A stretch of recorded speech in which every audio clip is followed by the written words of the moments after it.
Ladies and gentlemen, Jai Hind and a very good morning to all of you. It has been a matter of serious concern that there has been continuing and increasing infiltration by terrorists across the line of control in Jammu and Kashmir. This is reflected in the terrorist attacks at Poonch and Uri on 11th and 18th of September, respectively. Almost 20 infiltration attempts have been foiled by the Indian Army successfully during this year. During these terrorist attacks and infiltration attempts, we have recovered items including global positioning systems and stores which have had Pakistani markings. Further, captured terrorists hailing from Pakistan or Pakistan-occupied Kashmir have confessed to their training and arming in Pakistan or territory under the control of Pakistan. The matter has been taken up at the highest diplomatic levels and the military levels at regular times.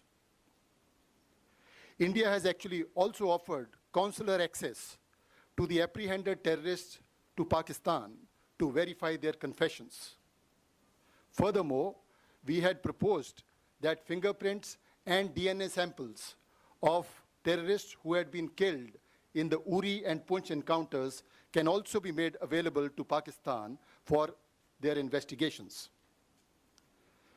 Despite our persistent urging that Pakistan respect its commitment made in January 2004 not to allow its soil or territory under its control to be used for terrorism against India, there has been no let-up in infiltration or terrorist actions inside our territory.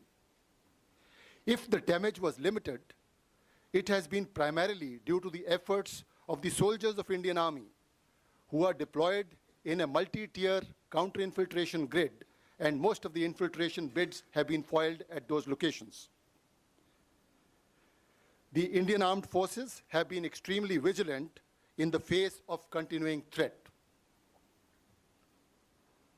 Now, based on very specific and credible information which we received yesterday, that some terrorist teams had positioned themselves at launch pads along the line of control with an aim to carry out infiltration and terrorist strikes in Jammu and Kashmir and various other metros in our country.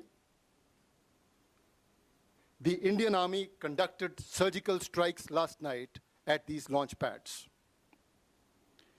The operations were basically focused to ensure that these terrorists do not succeed in their design of infiltration and carrying out destruction and endangering the lives of citizens of our country. During these counter-terrorist operations, significant casualties have been caused to the terrorists and those who are trying to support them. The operations aimed at neutralizing the terrorists have since ceased. We do not have any plans for further continuation of the operations.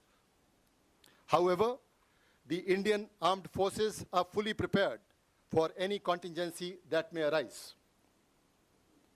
I have just spoken to the Pakistani Director General of Military Operations and explained our concerns, and also shared with him the operations we had conducted last night. It is India's intention to maintain peace and tranquility in the region, but we can certainly not allow the terrorists to operate across the line of control with impunity and attack the citizens of our country. In line with Pakistan's commitment made in January 2004 not to allow its soil or territory under its control for any terrorist activities against India, we expect the Pakistan Army to cooperate with us with a view to erase this menace of terrorism from our region. Thank you very much.